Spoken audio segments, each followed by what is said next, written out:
Can you see by the dawn's early light what so proudly we hail at the twilight's last gleaming, whose broad stripes and bright stars through the perilous fight o'er the ramparts we watched were so gallantly streaming, and the rocket's red glare, the bombs bursting in air, gave proof through the night that our flag was still there. Oh, say does that star-spangled banner yet wave o'er the land of the free and the home of the brave? Today we're getting a look at a very trial period of our history, a time like none other. But it is a joyous time for those that served because they are brothers. Today I've asked Lieutenant General Kenneth E. Eichmann to come share with us some thoughts on that period. General Eichmann is a United States Air Force retired. He's originally from San Antonio, and he entered the Air Force in 1967 when he enlisted in the Air Force ROTC program at the University of Texas. His last assignment was as commander of the Aeronautical Systems Center, United States Air Force Materiel Command at Wright-Patterson, and he retired on the 1st of June, 1998.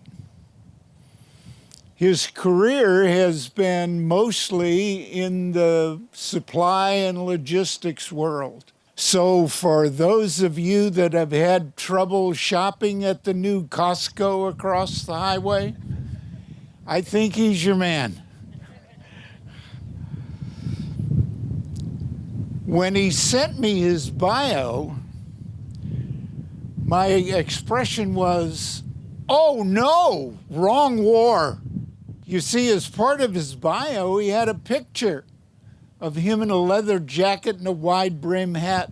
What he looked like was Harrison Ford, who played Indiana Jones in Raiders of the Lost Ark. And I thought, that's got to be the wrong war. I think that was World War I. At any rate, General Eichmann is a Vietnam-era veteran, although he did not serve in Vietnam itself. But I asked him to share some of his views as this country grew and transitioned through a very critical phase. The state of Oklahoma honored him on the 11th of July, 1995, by calling it General Ken Eichmann Day. And they did that in recognition of his leadership and assistance to the federal and state rescue and recovery rescue following the April 19th bombing of the Alfred Murrah. But ladies and gentlemen, I want to introduce you to Lieutenant General Kenneth Eichmann, who will share the military during the Vietnam War.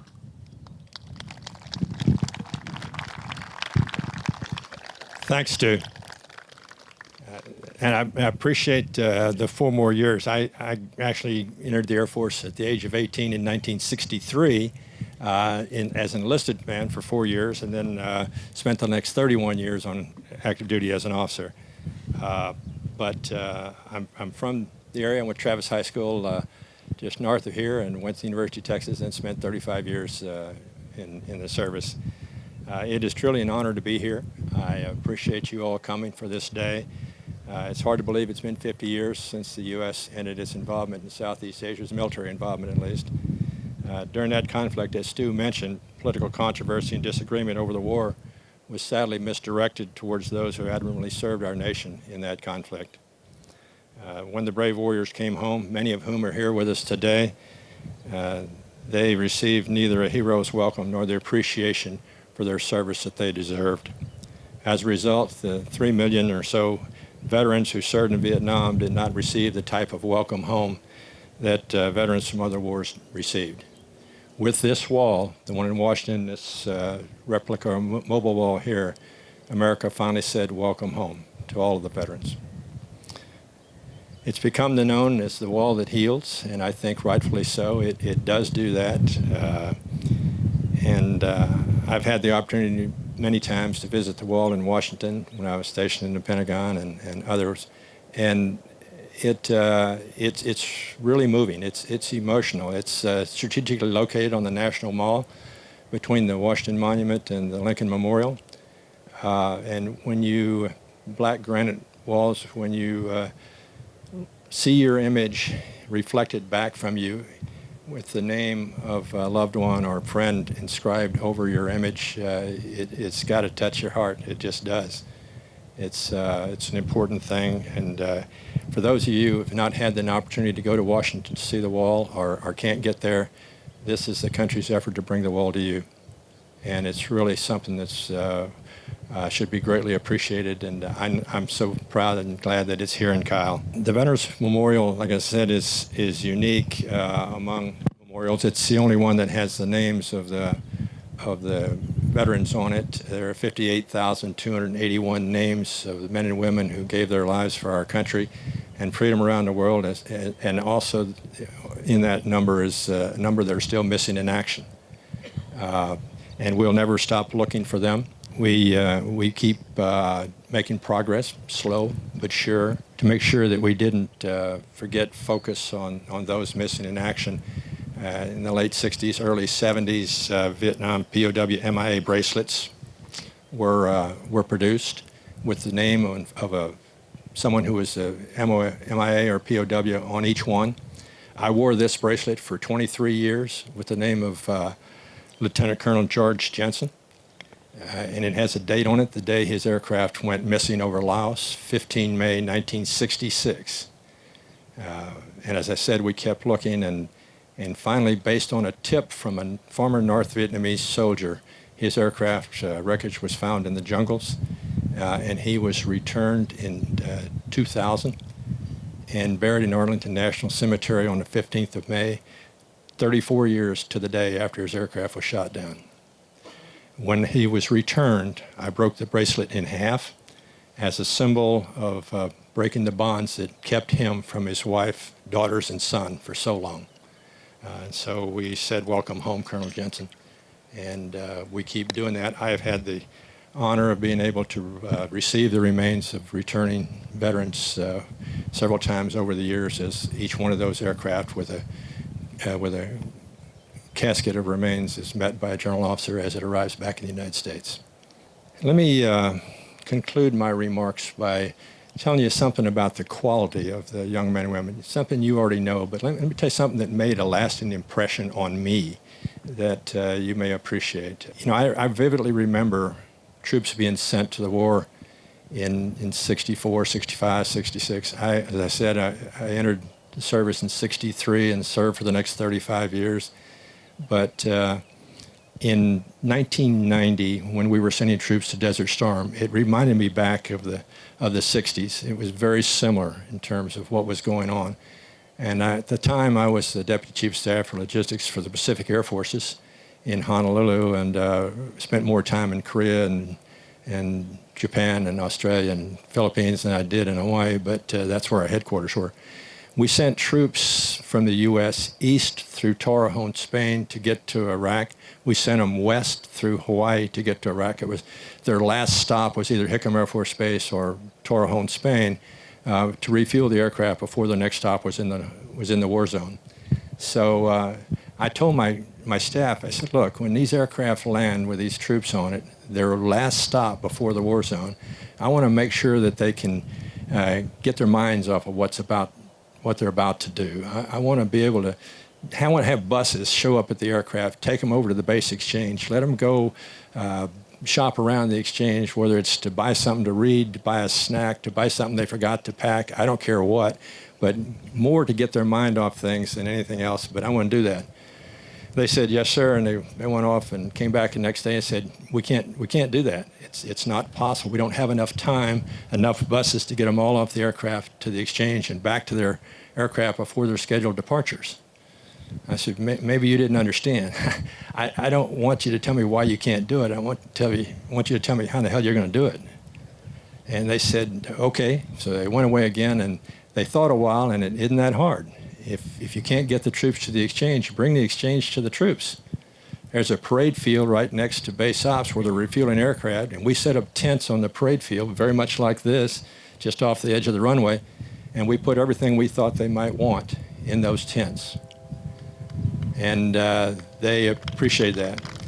But you won't guess, as I didn't, what they bought. The three most often bought items. The third most often bought item was toothpaste. Now, I don't know why they all bought toothpaste, but they did. I don't know if they forgot to pack it. They thought they were going to get sand in their teeth, or you couldn't buy it in Iraq. I don't know, but they bought toothpaste. Number two really surprised us. They bought flowers. We had to get FTD florists from all over the islands to Hickam as fast as we could get them there because there were long lines at the flower tent. They saw these young men and women, they're going to war to defend our country and risk their lives, saw these flowers, and it reminded them of someone at home. Their mom, their sister, their wife, their loved one, girlfriend.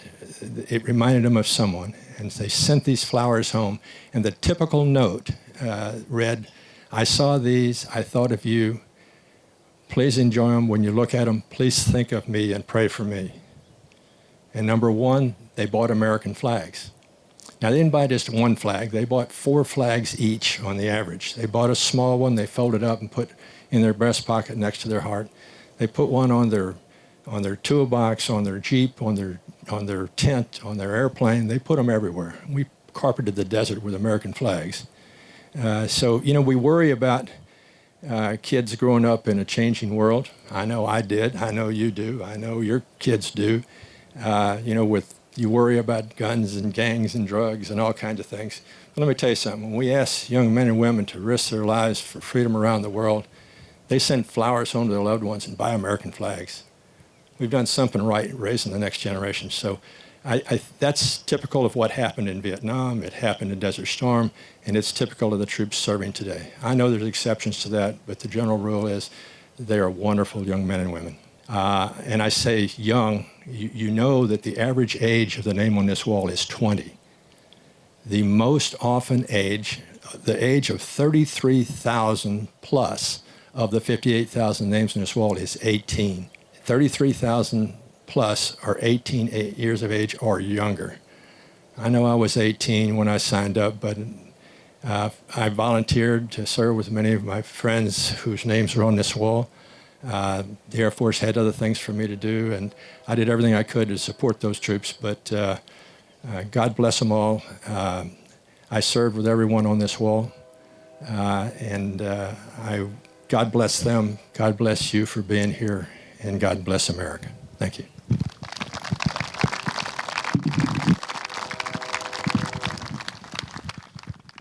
I was born and raised during World War II. If there was anybody in uniform standing alongside the road, there were at least 10 cars stopping and begging to give them a ride.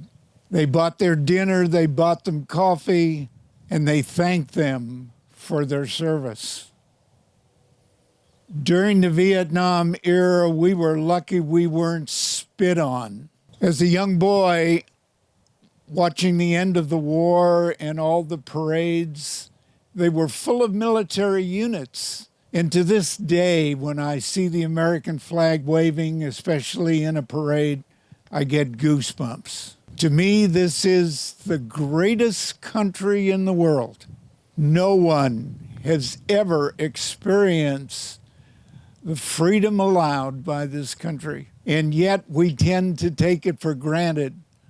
I had the opportunity to go to San Francisco State to finish my undergraduate degree in '69. Didn't know whether I was going to graduate because of all the boycotting and the riots. But thankfully, they notified me that they were going to allow me to pass.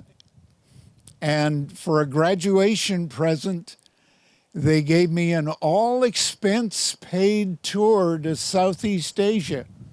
They forgot to tell me there was a war going on over there. I was in photo recce. Reconnaissance was a mission where you were alone, unarmed, and scared to death. Our motto was, kill 'em with film. All we wanted to do is get them to smile and take their picture, and all they wanted to do is throw rocks at us. Whether we should have been there or not will be a point of conjecture. The point is that every single man and woman that committed their life to that service did it because they loved and respected their country. Many of my friends are on this wall. Many of my friends spent up to 7 years in Hanoi Hilton. I don't know that we will ever feel accepted and approved.